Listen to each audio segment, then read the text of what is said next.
Мұғалімден уақытысы емнеге кетіп жатады. Соцпаспорт деген бар екен ар бір балаға. Бала мектепке келгенде бір 3-4 беттен тұрған соцпаспортты мұғалім қолменен толтырады екен. Елестетіп беріңіздер. Баланың аты жөні, бала бір туғандары, аты енесі, кім қаяқта іштейді, жана башка. Біз депутаттар жұмышқа келгенде бірле жол толтырабыз бұл қағаздычы.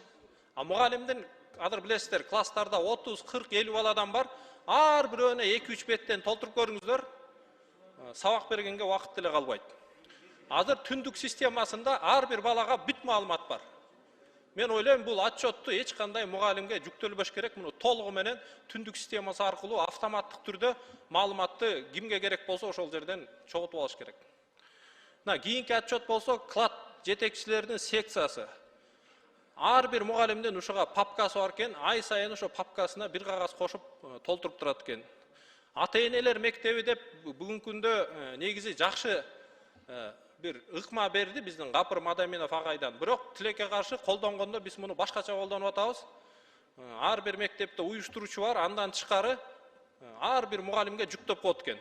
Сен ушул ата-энелер мектеби боюнча папка ач, сүрөттөрдү тарт, отчетторду бер деп, бул ата-эне мектебине эмес эле мұғалимди кагаз менен жүктөө мектебине айланып кетиптир да тилекке каршы. Класс жетекчинин портфолиосы деп, ар бир класс жетекчи папка алат экенде, Гарано районолорго мен ушу сертификаттарды алдым, ушу грамоталарды алдым деп, ушу отчетты да толтуруп берип турат экен да. Бул билим берүүгө кандай тиешеси бар мен билбейм. Эми биз жаңы билим берүү мыйзамында чоң бир иш кылганбыз. Эмне иш кылганбыз? Биз балдарды билим берүүнүн сапатын көзөмөлдөө департаментин ачкан өкмөт алдында. Анын бир эле иши бар, балдардын билимин текшерүү мектеп боюнча. Ошол балдардын билими аркылуу билиниш керек да, бул мұғалимдер кандай сабак берип атат. Андан башка отчет сурап кереги жок негизи мұғалимденчи. Отряддык күндөлүк, Манас уюму, Семетей уюму деген ар бир мұғалим бүгүнкү күндө отчет тапшырат экен. Эми Манас атабызды баарыбыз жакшы көрөбүз. Бирок бүгүн башка заман. Манас эпосын окусак, Манас кезинде Дамаский сталь дегенди колдонгон, эң алдыңкы технологияларды колдонуп, душманды жеңген. Бүгүнкү замандын технологиясы башка. Ал отуруп алып, мектепте 100 бала окуса, эми 100 балага Манас айттырып кереги жок. Арасында шыктуулар бардыр, ошолор айтсын. Калгандар өзүнүн талантына жараша, өзүнүн бир мындай жаккан бир иши менен алек болсо туура болот деп ойлойм. 100% балдардын баарын Манас, Семетей жана ар кандай бир отряддык түзүмдөргө коштуруп, бул да мен ойлойм, бул убакыттын дайын жоголуп атабыз. Андан тышкары коопсуз каникул деп, каникулга чыгарда ар бир мұғалим ата-энелерди чогутуп, бул жерде бул негизи биздин МЧСтин ишиби, силер балдар көлгө түшпөгүлө, чөгүп кетесиңер, жана башка деп ошондой отчет толтуртат экен. Эми мұғалим мага жооп бере албайт. Мұғалим окуу процессинде жооп берет. А бала каникулга чыккандан кийин аны ата-энеге жооп бериш керек. Аны биздин өзгөчө кырдаал министрлиги кааласа ата-энелерди чогутуп алып, өзү бир сабак өтүш керек. Мұғалимди муну менен жүктөгөн туура эмес. Кийинки слайдка өтсөк, усулдук кеңеш деген бар экен. Бул жерде директорде өткөн чогулуштагы кагаздарды кайра завуч өткөзөт экен. Кайра кагаздар бүт ксерокстан өтүп өзүнчө папкалар түзүлөт экен. Бир эле метод кеңеш бар, ошол жетиштүү дейт. Бир эле ишти бизде 2-3 жолу кылдыртып атат дейт да мұғалимдер. Электрондук журнал. Эми биз баарыбыз мектепте окуганда класс жетекчиде бир журнал болчу, билесиздер, Асанов келди, Үсөнов жок, сабактан 3 алды, 5 алды депчи. Азыр мұғалимдер ошол журналды толтургандан кийин электрондук вариантын барып үйүнө көчүрөт экен да. Ошого убакыт кетет экен.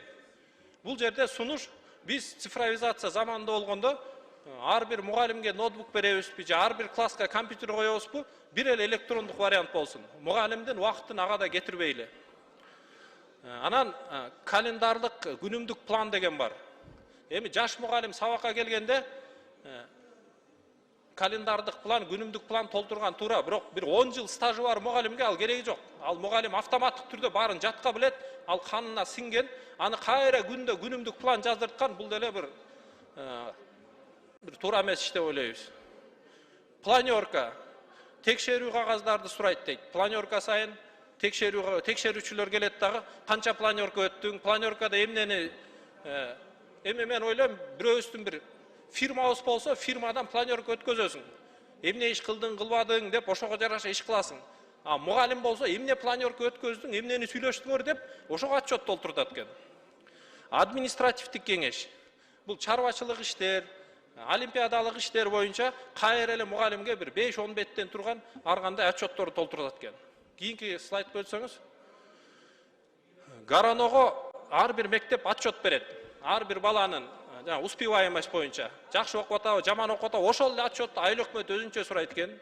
Аким өзүнчө сурайт экен. Эми айыл өкмөттүн да акимдин да иши эмес. Ал билим берүүнү ким текшерет? Гарано министрлик текшерет. Мен ойлойм, андай иштерге айыл өкмөт чечеси жок болгондон андай отчет такыр суралбаш керек. Баягы байкуш мугалим копияларын жазып отуруп, тапшырып отуруп, убактын баары ошого кетип калат экен.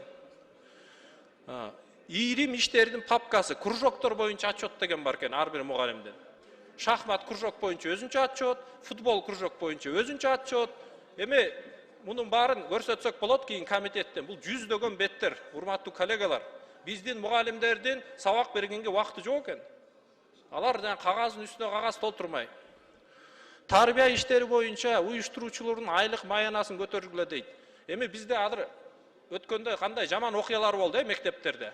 Психологдор 2,5 миң мектептен бир 500 эле мектепте бар экен. 2000 мектепте соцпедагог деген бар экен, айлыгы 3000 сом экен, колуна алган. Ага киши иштебейт дейт. Ушундай маселелер бар экен. Анан ар бир иш-чара боюнча протокол сурай беришет экен. Ар бир кеңешмелер, ата-энелер чогулуштар боюнча, завуч алдагы кеңешмелер, кыскасы ушинтип отуруп 19 отчет бар экен, ар бир мугалимге жүктөлгөн. Эми элестете бериңиздер. 19 отчет деген бул эмне деген сөз? Кийинки слайдка өтсөңүз. Демек, биздин мектеп эмне менен алек? Күн сайын ар кандай отчетторду толтуруу менен алек. Кийинки слайдка өтсөңүз. Биз ойлойбуз, бул жергиликтүү бийликтер өзүнүн кыла турган иштерин, функцияларын мектептерге жүктөбөш керек. Жана Сузакта кандай окуя болду, Портер канча баланы сүзүп кетти, башка окуялар болуп атат. Биз ошо бала менен мугалимге тийишпейличи, ошол академиялык процесс менен алек болсун, олимпиададан жыйынтыктарды көрсөтсүн.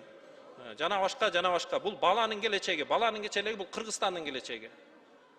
Биз 80 миң мугалимге бюджеттен азыр 70-80 миллиард сом коротобуз. Эми ошонун 40%-ын убакытын биз кереги жок кагазга жумшасак, демек 20-30 миллиард сомду биз кереги жок жакка колдонобуз. Жөн эле ысырап.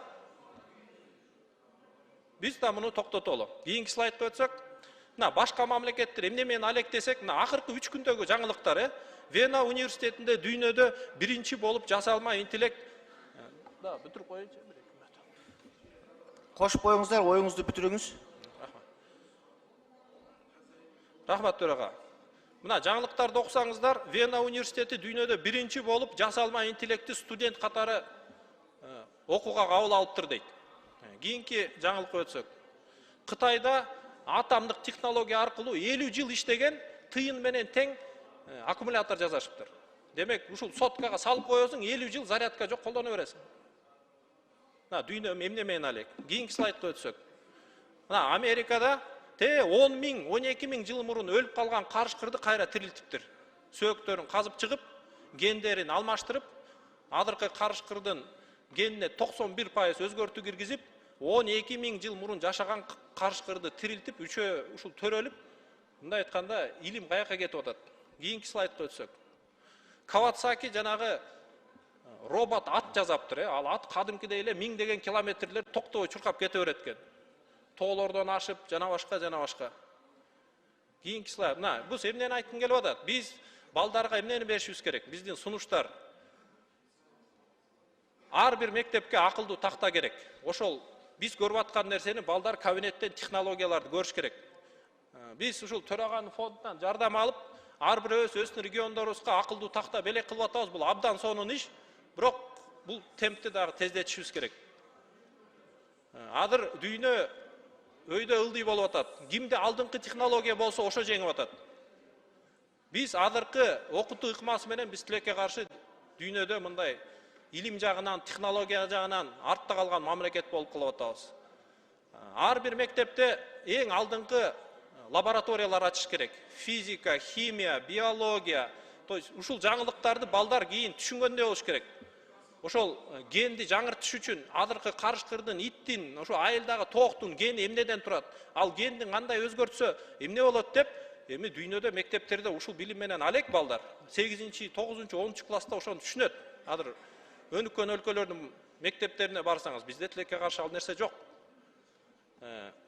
Ушундай лабораторияларды ар бир мектепке камсыздап алсак, бала мектептен жөн эле чыгып атат. Мындай 50 жылдык мурунку китептер менен окуйт. Биз окуган эле китептер ал 50 жыл артта калган бир нерсе. Урматтуу коллегалар, эми биз бул жерде орточо жаштарыбыз 40-50 жаштабыз. 20-30 жылда муун алмашат. Ордубузга кайсы муун келет? Дүйнөдө 200 өлкөнүн арасынан кандай орунду ээлейбиз? Технология, билим жагынан деген чоң суроо бар. Бул өзгөртүүнү кылбасак, биз 10-15 жылдан кийин деле бир кереги жок нерсеге убакытты ысырап кылып кете беребиз. Ошондуктан мен комитетке, жогорку кеңешке бир буйруктун долбоорун сунуштап жатам. Кийинки слайдка өтсөңүз. Буйруктун долбоору мындай, кыскача айтканда. Бул ошо Кендирбаевага билим берүү министрине сунуштап атабыз. Ушул буйрукту кабыл алсаңыз, мугалимдин окуу процессинде 10%-дан убакыты отчетко кетпесин. Цифровизация болгон отчеттун баары бүт санарип териштирүүгө өтсүн дагы, аны кол менен бир да убакыт мугалим бир да мүнөтүн кетирбесин. Жергиликтүү бийликтер болобу, башка бийликтер болобу, окуу процессине киригишип, мугалимдин, окуучунун убакытын албасын. Ушуга окшогон буйрукту сунуштап атам, урматтуу коллегалар. Эгер колдоп бериңиздер, буйруса комитетке чыгарабыз. Чоң рахмат. Билим бул экономика. Билимди оңдой албасак, биз экономиканы, элдин жашоо турмушун, Кыргызстанда дүйнөлүк атаандаштыктагы ордун эч качан мындай алды жакка сүрөй албайбыз. Чоң рахмат.